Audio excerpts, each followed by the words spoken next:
खबरनामे में सबसे पहले बात करेंगे पीटीआई के सेनेटर एजाज चौधरी की, जिन्होंने साद रिजवी की रिहाइशगाह पर उनसे मुलाकात की है। एजाज चौधरी ने साद रिजवी को गुलदस्ता भी पेश किया। दोनों के दरमियान क्या बातें हुई, यही जानने के लिए हमने राब्ता किया है। मोहसिन बिलाल हमारे साथ है। मोहसिन, मुलाकात ये कैसी रही और क्या गुफ्तगू हुई? जी बिल्कुल, दोनों के दरमियान इंतहाई मुलाकात जो है इंतहाई खुशगवार मूड में हुई और गर्मजोशी से दोनों रहनुमाओं ने एक दूसरे को बगल भी किया। एजाज चौधरी की जानिब से हाफिज साद रिजवी को ये कहा गया कि उन्होंने आपकी रिहाई से कबल ही ये बयान दिया था कि जब रिहा होकर आएंगे तो आपको गुलदस्ता पेश करने खुद आपकी रिहाइशगाह पहुंचेंगे। तो आज अपना वादा उन्होंने पूरा किया, जिस पर हाफिज साद रिजवी ने उनका शुक्र अदा किया। और इसके बाद एजाज चौधरी का ये कहना था कि सियासी मुलाकातों का ये जो सिलसिला है आगे बढ़ना चाहिए और उनकी ख्वाहिश है कि सियासी मामलात को भी आगे लेकर चलें, जिस पर हाफिज साद रिजवी का ये कहना था कि वो आपके ख्यालात की जो है वो कदर करते हैं, लेकिन सियासी मामलात को फिलहाल इतनी जल्दी आगे बढ़ाने के बारे में उनकी जमात ने कोई फैसला नहीं किया। लेकिन ये जरूर है कि वो किसी रोज उनके यहाँ जरूर आएंगे और खाने की दावत भी इस मौके पर दी गई थी सेनेटर एजाज चौधरी की जानिब से, जिसको हाफिज साद रिजवी ने कबूल कर लिया और ये कहा कि वो किसी वक्त उनके यहाँ आएंगे और सियासी मामलात को आगे बढ़ाने के हवाले से जो मजलिस शुरा का फैसला होगा उस बारे आगाह करेंगे। जी, तफसील के लिए आपका शुक्रिया मोहसिन। रहनुमा तहरीक इंसाफ एजाज चौधरी ये कहते हैं कि तहरीक लब्बैक हुकूमत से राबते में रहेगी, उनके साथ मुस्तकबिल में सियासी मामलात पर भी चल सकते हैं। ये इशारा उन्होंने सहाफ़ी के सवाल पर दिया। मुस्तकबिल के लाहे अमल और हिकमत अमली को लेकर ख़ास तौर पर तहरीक लब्बैक के साथ किसी किस्म की कोई एडजस्टमेंट किसी भी स्टेज पे? देखिए, मैं ये समझता हूँ कि सियासी जमातों के दरमियान, और मैं बड़ी वाज़ेह तौर पे कह रहा हूँ, कभी वो बरसरे इक़्तिदार नहीं रहे। हमारे यहाँ की सियासी जमातें और उनकी लीडरशिप जो है वो तरह तरह के जराइम के अंदर मुलव्वस है और हुकूमत उनके ख़िलाफ़ मुख्तलिफ़ अदालतों के अंदर और अदारों के अंदर उनके ऊपर मुक़द्दमात किए हुए हैं। और ये एक ऐसी जमात है कि जिसके ऊपर कभी माजी में कोई ऐसी हुकूमत का दाग नहीं रहा, इसलिए इनसे रब्ता रखना एक सियासी जमात का दूसरी सियासी जमात से रब्ता है। इंशाअल्लाह ताला ये रब्ता रहेगा तो आइंदा कोई मामलात हो सकते हैं। और अब जिक्र चीफ जस्टिस का, जस्टिस गुलजार अहमद ने वाजे कर दिया कि अदलिया किसी के दबाव में नहीं, ना ही आज तक किसी की डिक्टेशन ली है। एक तकरीब से खिताब करते हुए साबिक वकील रहनुमा अली अहमद कुर्द को मुखातिब करके बोले, तासुर ना फैलाएं और गलत तरीके से ना फैलाएं कि अदलिया दबाव में है, लोगों का इदारों पर से एतमाद ना उठवाएं। जस्टिस गुलजार अहमद ने सख्त बरहमी का इजहार करते हुए कहा कि किसी गैर जमहूरी इकदाम को नहीं मानेंगे, अगर ऐसा हुआ भी तो हम छोड़कर चले जाएंगे। मैंने किसी दबाव का नहीं लिया किसी इदारे का, ना मैंने कभी किसी इदारे की बात सुनी। मेरे को कोई नहीं बताता कि मैं अपना फैसला कैसे लिखूं, मेरे को कोई गाइड नहीं करता कि मैं अपना फैसला कैसे लिखूं। और मैंने कभी ऐसा कोई फैसला नहीं किया अपने सामने जो मुकदमे मेरे सामने आए, जो मैंने किसी के कहने पे की हूँ, ना किसी की जुर्रत हुई मेरे को कुछ कहने की आज तक। मैंने किसी के डिक्टेशन ना तो मैंने आज तक सुनी, ना देखी, ना समझी, ना कोई मैंने ऐसा असरात लिए अपने ऊपर। और मैं समझता हूँ यही किरदार मेरे बाकी सारे जजेस का है। कोई हमें रोके, आज तक किसी की हिम्मत नहीं हो हमें रोकने की। हमारी अदालत जो फैसला करना चाहती है फ्री है करने के लिए और करती है, हर एक का मुहासबा करती है जिसका मुकदमा सामने आता है। बता दे किसकी डिक्टेशन के ऊपर कौन सा फैसला हुआ आज तक। ऐसा नहीं है, गलतफहमियां पैदा नहीं करें लोगों के अंदर। मैं अपने इदारे के बारे में बात करता हूं, लोगों को गलत बातें नहीं बताएं, इंतशार नहीं फैलाएं, इदारों के ऊपर से भरोसा नहीं उठवाएं लोगों का, ये काम नहीं है। और हमारी अदालत इंशाअल्लाह जिस तरह से हम काम कर रहे हैं और करते रहेंगे, इस मुल्क के अंदर कानून की, आइन की और हर तरह से डेमोक्रेसी की फेवर करते रहेंगे, उसी का प्रचार करते रहेंगे, उसी को नाफिज करते रहेंगे। किसी अनडेमोक्रेटिक सेटअप को हम एक्सेप्ट नहीं करेंगे, हम छोड़ देंगे। हमने पहले भी छोड़ा। इस्लामाबाद हाई कोर्ट के चीफ जस्टिस अतहर मिनुल्लाह कहते हैं, माजी के कई अदालती फैसलों को मिटाया नहीं जा सकता। अदलिया रियासत का एक अज़ू है और हमें अपना सर रेत में नहीं छुपाना चाहिए। एक तकरीब में खिताब के दौरान जस्टिस अथर मिनल्ला का कहना था कि माजी की बाज़ हुकूमतों ने बुनियादी हुकूक पामाल की और आज़ादी को कुचला। मीडिया आज़ाद होना चाहिए, मीडिया आज़ाद हो तो अदलिया आज़ाद होती है। अदलिया की जानिब से इस जद्दोजहद को ख़त्म नहीं होना चाहिए। As a judicial organ of the state, we must not bury our head in the sand. We can't refuse to accept our mistakes. We have changed the course of history of this country. The authoritarian rules, half of the life of Pakistan's existence is based on authoritarian rules. Regressive governments have destroyed fundamental rights and suppressed freedoms. But this struggle cannot be taken up by the judiciary on its own. Musheer बराए पार्लिमानी उमूर बाबर अवान कहते हैं, जमहूरियत की हमेशा अदालत ने मदद की है। चीफ जस्टिस साहब का खिताब उन लोगों के लिए पैगाम है जो शाम 5 बजे से रात 12 बजे तक मायूसियां फैलाते हैं। चीफ जस्टिस साहब ने कहा है 5 बातें हैं, बहुत जबरदस्त बात की है उन्होंने, जो पाकिस्तान के बारे में उन्होंने उम्मीद दी है। ये उन लोगों को शर्म दिलाने के लिए काफ़ी होनी चाहिए जो शाम 5 बजे से लेकर रात 12 बजे तक कहते हैं पाकिस्तान नहीं चल सकता, पाकिस्तान का कोई मुस्तकबिल नहीं है, अंधेरे फरोशी करते हैं। दूसरा, उन्होंने बहुत अच्छी बात की, उन्होंने कहा कि कॉन्स्टिट्यूशन के मुताबिक जो भी केस उनके सामने आता है वो उसका फैसला करते हैं। इसी बात उन्होंने जो इम्पोर्टेंट की है वो ये है कि कोई मिसाल दें कि किस में दबाव के तहत कौन सा फैसला हुआ है। तो ये कि जमहूरियत की हमेशा अदालत सपोर्ट करती है। बदकिस्मती से पार्लियामेंट के अंदर भी कुछ लोगों ने आवाज उठाने की और मैंने उनको रोका इनके आर्टिकल 68 बता के कि आपने अगर कोई केस लड़ना है तो अदालत में जाइए। साबिक अटॉर्नी जनरल अनवर मंसूर खान कहते हैं कि इल्ज़ाम लगाने वाले गलत बयानी कर रहे हैं। अदालती इदारे पर बगैर सबूत इल्ज़ाम तराशी नहीं करनी चाहिए। समा से गुफ्तगू में उनका कहना था कि हमारे इदारे ऐसे नहीं कि उन पर उंगली उठाई जाए। चीफ जस्टिस साहब ने बिल्कुल सही कहा है कि आप इदारों पे जो ये बातें की जाती हैं तो इस तरह से बातें नहीं करनी चाहिए, और जो भी इस तरह के इल्ज़ामात लगाता है वो सरासर गलत बयानी से काम दे रहा है, जब तक कि वो ये ना बता दे कि किस शख्स ने, कौन है वो जिसने कि उनको कहा है और किस तरह कहा गया है। ये सब बातें जो हैं ये प्रूफ के बगैर बात नहीं करनी चाहिए, और मैं समझता हूँ कि हमारे इदारे ऐसे नहीं हैं, खासतौर पर जुडिशल इदारा जो है वो ऐसा नहीं है कि जिसके ऊपर आप उंगली उठा सकते हैं बगैर किसी एविडेंस के। अब आपको ये बताएं कि पंजाब में जमाती बुनियाद पर बल्दियाती इंतखाबात मार्च में होंगे। वफाकी वजीर इत्तलात ने वजीर आज़म का बड़ा फैसला बता दिया। समा के नुमाइंदा खुसूसी अब्बास शब्बीर को इंटरव्यू में उन्होंने क्या कहा, आपको दिखा देते हैं। मार्च में इंशाल्लाह हम पंजाब में बल्दियाती इंतखाबात कराने जा रहे हैं, और ये इंतखाबात जमाती बुनियादों के ऊपर होंगे। प्राइम मिनिस्टर साहब ने चीफ मिनिस्टर पंजाब उस्मान बुज़दार साहब को और महमूद रशीद जो लोकल गवर्नमेंट के मिनिस्टर हैं उनको बुला के ये वाज़े फ़ैसला दे दिया है कि पंजाब में इंशाल्लाह मार्च में बल्दियाती इलेक्शन होने जा रहे हैं। अपोजिशन देखो, ये थके हुए पहलवान हैं, ये तो भानमती का कुनबा है, इनका ना कोई लीडर है ना कोई आइडियोलॉजी है, लिहाजा इनके पीछे कौन जाएगा। तहरीके इंसाफ ने 2013 से लेके 2018 तक एक दिन भी हुकूमत को चैन से नहीं बैठने दिया। क्यों? उनको पता था कि लीडर एक है इमरान खान, और उसकी जो आइडियोलॉजी है उसके पीछे सारे लोग खड़े थे। जुडिशरी को हर शख्स को डिफेंड करना चाहिए, और साकिब निसार साहब की बात नहीं है, ये तो एक पूरे इंस्टीट्यूशन को ही आपने मिलाइन किया कि जब भी मरियम नवाज़ या नवाज शरीफ की पेशी होती है तो वीडियोज़ आना शुरू हो जाती हैं, स्कैंडल्स आना शुरू हो जाते हैं। हर वो काम किया जाता है कि मेरिट के ऊपर मुकदमात की सुनवाई ना हो।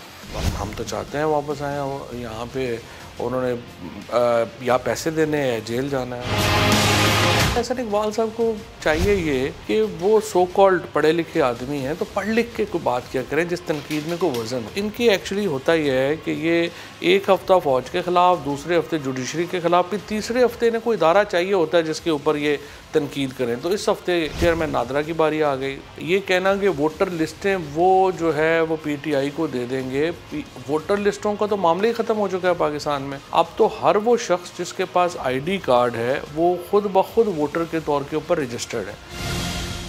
हुक्मरान अवामी नहीं इस्टेब्लिशमेंट के एजेंट है, ये मुल्क की सियासत में गैर ज़रूरी अंसर है। मौलाना फजल रहमान ने पेशावर जलसे से खिताब में कहा जो हालिया कानून साजी की गई इससे पाकिस्तानी सियासत में इस्टेब्लिशमेंट की गिरफ्त मजबूत होगी।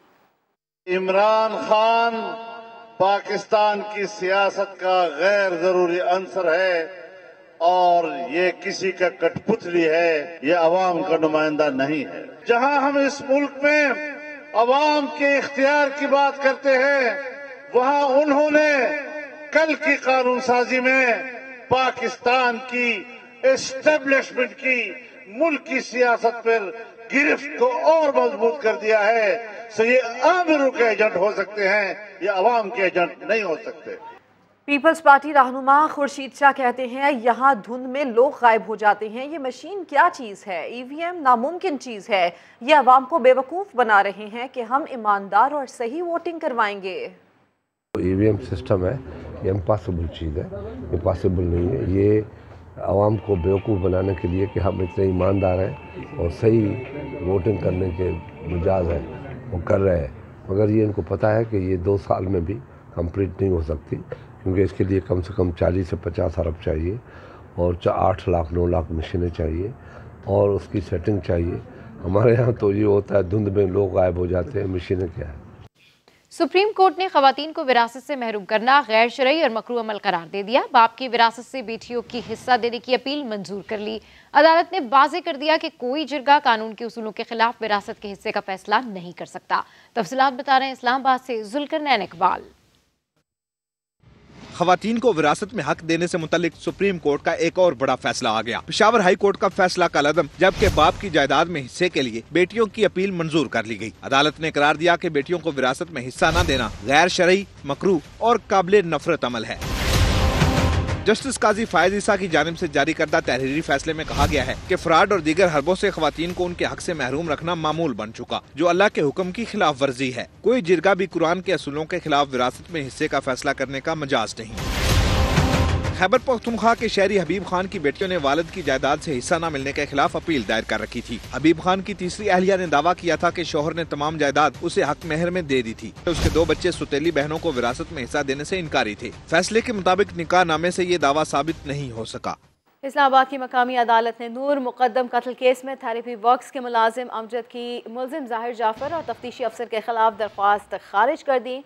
District and session court Islamabad के एडिशनल सेशन जज ने थेरेपी वर्क्स के मुलाजिम अमजद की दरख्वास्त पर महफूज किया गया फैसला सुना दिया। अमजद की दरख्वास्त में तफ्तीशी अफसर अब्दुल सत्तार खान के खिलाफ भी कार्रवाई की इस्तदा की थी। अमजद ने कार्रवाई न करने की वजह से तफ्तीशी अफसर पर सबूत मिटाने और जाहिर जाफर को फ़ायदा पहुँचाने का इल्ज़ाम लगाया था। नूर मुकद्दम कत्ल केस की समाअत 24 नवंबर को होगी। अदालत ने मजीद गवाहों को तलब कर रखा है। बाबा गुरु नानक का जन्मदिन मजहबी जोशो खरोश से मनाया जा रहा है। भारत समेत दुनिया भर से बड़ी तादाद में सिख यात्री करतारपुर साहब पहुंच गए। नवजोत सिंह सिद्धू भी तकरीब में शरीक हुए। नरेंद्र मोदी को पैगाम दिया कि दुश्मनी खत्म करो, अमन के दरवाजे खोलो, अगर ऐसा कर लिया तो 6 माह में 60 साल की तरक्की कर लेंगे। बाबा गुरु नानक के जन्मदिन की तकरीबात, भारत समेत दुनिया भर से सिख यात्रियों की बड़ी तादाद में शिरकत। साबिक भारतीय क्रिकेटर और सियासतदान सिद्धू भी करतारपुर पहुंच गए।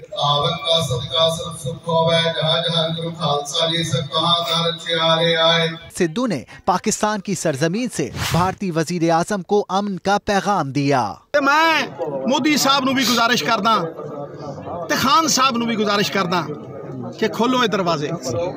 वेखो 275,000 करोड़ दी पोटेंशियल है ट्रेड दी, 34 देशां दी ते हिंद पाक दी। क्यों ना इन्हां दुश्मनियां नू मिटाइए कि अगर ये होया ते दोवें पंजाब दोवें मुल्क 6 महीनों दे विच 60 साल दी तरक्की करन। करतारपुर साहब में यात्रियों के लिए लंगर का भी खास एहतमाम किया गया है। भारतीय यात्री मुकद्दस सरजमीन पहुंचने पर खुश हैं। उनकी ख्वाहिश है कि सरहदें खुली रहें और ऐसे ही सबके दिल जुड़े रहें। कराची के इलाके 3 हट्टी पर झोंपड़ियों में आग लग गई, जिसने देखते ही देखते सब कुछ जलाकर राख कर दिया। आग इतनी तेजी से फैली कि सामान निकालने का मौका भी नहीं मिला। यासिर हुसैन रिपोर्ट करेंगे।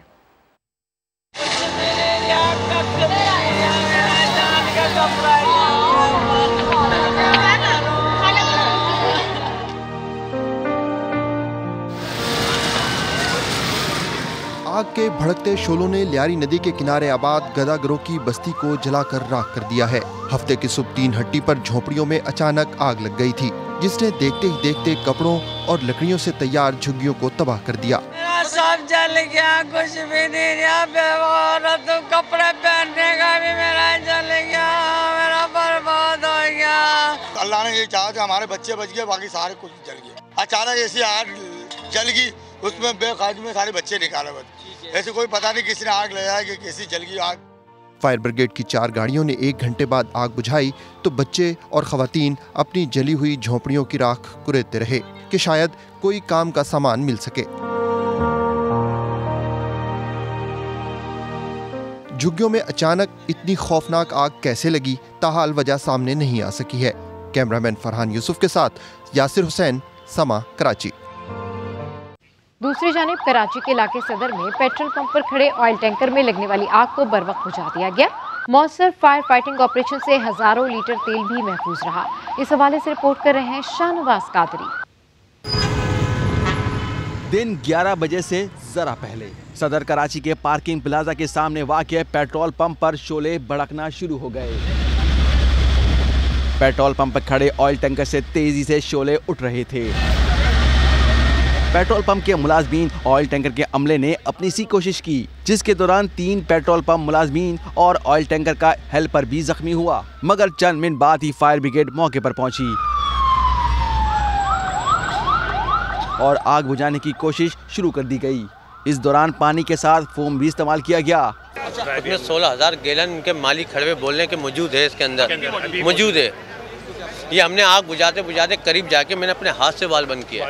फायर फाइटर्स की कार्रवाई इतनी बरवक्त थी कि पेट्रोल पंप का टैंक भी महफूज रहा और शोलों की लपेट में आने वाले टैंकर में मौजूद हजारों लीटर पेट्रोल भी बच गया। टैंकर ड्राइवर का कहना है कि टैंक फुल होने के बाद पाइप निकाला जा चुका था। आग छाटी का तेल डब्बों में भरने के दौरान लगी। बरवक्त फायर फाइटिंग ऑपरेशन की वजह से पेट्रोल पंप के करीब मौजूद दुकानें और रिहायशी इमारतें भी बड़े नुकसान से बच गईं। सलूट पेश करता हूँ फायर ब्रिगेड और रेंजर वालों को कि इन लोगों ने जो है ना बर वक्त यहाँ पर पहुंचे और उन लोगों ने जो है ना इस तबाही को जो है ना कराची से बचाया।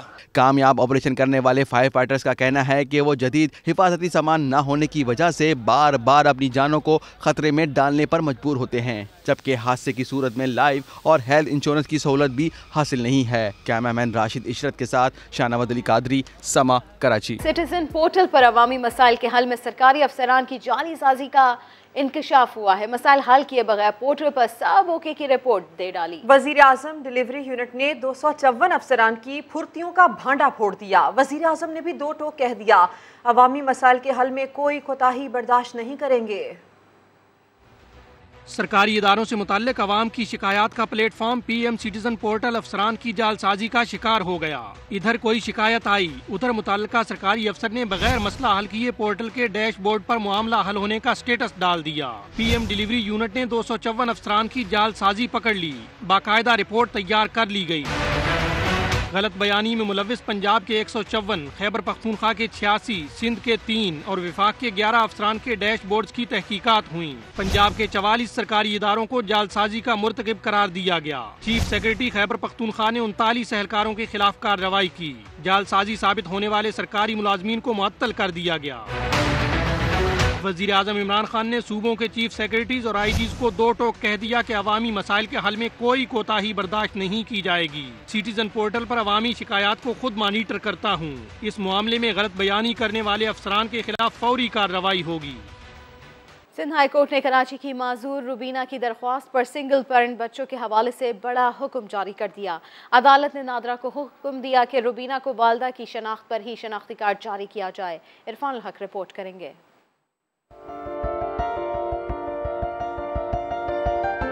सिंध हाई कोर्ट ने कराची की रुबीना को शनाख्त देने का हुक्म जारी कर दिया है। बचपन से माजूरी का सितम झेलने वाली लड़की के वालिद ने बीवी को छोड़ा तो रुबीना की शनाख्त भी साथ चली गई। लेकिन रुबीना को इस बात की खबर उस वक्त हुई जब वो शनाख्ती कार्ड बनवाने नादरा के दफ्तर गई और फिर मजबूरन उसे अदालत का दरवाजा खटखटाना पड़ा। नादरा वाले मेरा NIC नहीं जारी कर रहे थे। वो कह रहे थे या तो वालिद को लेकर आओ या कोई उनका सरबरा लेकर आओ। अब वालिद साहब ने मुझे बचपन में छोड़ दिया था मेरी वालिदा को। अब मैं वालिद साहब को या उनके सरबरा को कहाँ से लेकर आऊँ? अदालत ने रुबीना की इस्तदा सुनने के बाद सिंगल पेरेंट बच्चों के हवाले से बड़ा हुक्म जारी कर दिया है। अदालत ने नादरा को हिदायत की है कि रुबीना को वालिद के शनाख्त की बुनियाद पर ही शनाख्ती कार्ड जारी किया जाए। वालिद अगर छोड़ के चले भी गए तो वालदा जो है उनका शनाख्ती कार्ड मौजूद है जो कि नादरा को बारहा पेश किया जा रहा है। इस फैसले के नतीजे में ये है कि अगर वालदेन में से कोई एक छोड़ के चला जाता है, कोई एक भी वालदा या वालिद मौजूद है, उसकी बुनियाद पर शनाख्ती कार्ड जारी किया जा सकता है। सिंध हाई कोर्ट के हुक्म के बाद रुबीना को मुलाजमत मिलने के इम्कानात रोशन हो गए हैं। ये फैसला इसलिए अहम है कि मेरी वालदा एजुकेशन में जॉब करती थी, वो रिटायरमेंट हो चुकी हैं। अब उनकी जगह पे मुझे अपनी जॉब चाहिए। कानूनी माहिरीन कहते हैं नादरा के पेचीदा कवानीन को आसान बनाना चाहिए क्योंकि हर परेशान शहरी अदालत का दरवाजा खटखटाने की सकत नहीं रखता। कैमरामैन इमरान शाहिद के साथ इरफानुल हक, समा, कराची। लाहौर की बैंकिंग कोर्ट ने शहबाज शरीफ और हमजा शहबाज की अबूरी जमानत की दरखास्तों में 11 दिसंबर तक तौसी कर दी। लीगी रहनुमा अता तारड़ कहते हैं इमरान खान को बेवकूफ़ बनाने वाला शख्स शहजाद अकबर है। अरशद अली रिपोर्ट करेंगे। शुगर मिल्स के लेन देन के जरिए मनी लॉन्ड्रिंग के मुकदमे में FIA ने अदालत को बताया कि शहबाज शरीफ के शरीक मुल्जिम मोहम्मद उस्मान ने अबूरी जमानत करवाई है, लेकिन शामिल तफ्तीश नहीं हो रहा, लिहाजा तफ्तीश मुकम्मल करने के लिए मोहलत दी जाए। इसी दौरान शहबाज शरीफ ने रोस्टम पर आकर कहा कि वो कभी शुगर मिल्स के बोर्ड ऑफ डायरेक्टर में शामिल नहीं रहे। मुझे झूठे मुकदमे में मुलव्वस किया गया, जिस पर FIA के प्रोसिक्यूटर ने अदालत को बताया कि शहबाज शरीफ पर इल्जाम है कि इन्होंने छोटे मुलाजमीन के नाम पर बैंक अकाउंट खुलवा कर मनी लॉन्ड्रिंग की है, जिसकी बाकायदा दस्तावेजात मौजूद हैं। अदालती कार्रवाई के बाद लीगी रहनुमा अता तारड़ ने मीडिया से गुफ्तगू करते हुए कहा कि इमरान खान को बेवकूफ बनाने वाले शख्स शहजाद अकबर हैं। शहजाद अकबर जो कि एहतसाब का मुआवने खसूसी है, मैं कुछ सवालात शहजाद अकबर नामी शख्स से करना चाहता हूँ, जिसने पिछले 3 साल में इमरान खान के खिलाफ इंतकामी कार्रवाइयाँ की हैं। अदालत के बाहर लीगी कारकुनों ने शहबाज शरीफ और हमजा शहबाज के हक में नारेबाजी की। पेशी के मौके पर सिक्योरिटी के सख्त इंतजाम किए गए थे। कैमरामैन खावर महमूद के साथ अरशद अली, समा, लाहौर। सरगोदा के इलाके भलवाल में मकामी शुगर मिल्स में 2 बॉयलर्स फट गए। आग लगने से लाखों का सामान जल गया, कोई जानी नुकसान नहीं हुआ। रेस्क्यू की 4 गाड़ियों ने 4 घंटे की कोशिश के बाद आग पर काबू पा लिया। इंतजामिया मिल्स की रिहायशी कॉलोनी और स्कूल को खाली करा लिया गया था। मुल्क भर में डेंगू बेकाबू होने लगा। पंजाब में सूरत हाल खराब है। लाहौर में 3 अफराद डेंगू से चल बसे। 24 घंटे में पंजाब भर से 236 केसेस रिपोर्ट हुए हैं।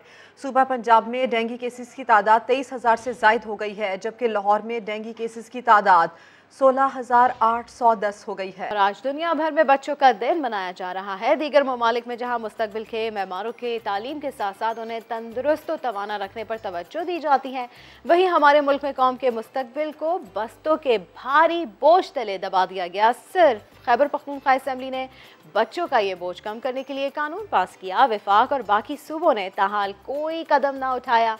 नन्ही जानों पर इस नाइंसाफी के हवाले से रिपोर्ट कर रही हैं फराह रब्बानी।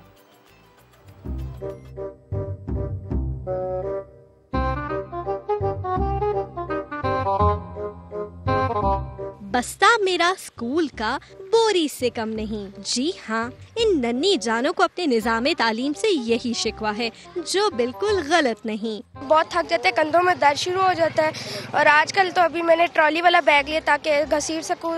बस्तों के बोझ से तो बच्चों के पास होकर अगली क्लास में जाने की खुशी भी किरकिरी कर दी। हमारी किताबें बैग भारी होता जा रहा है, हम बहुत परेशान है। बुक्स इतनी और कॉपीज भी, पढ़ना तो है आप।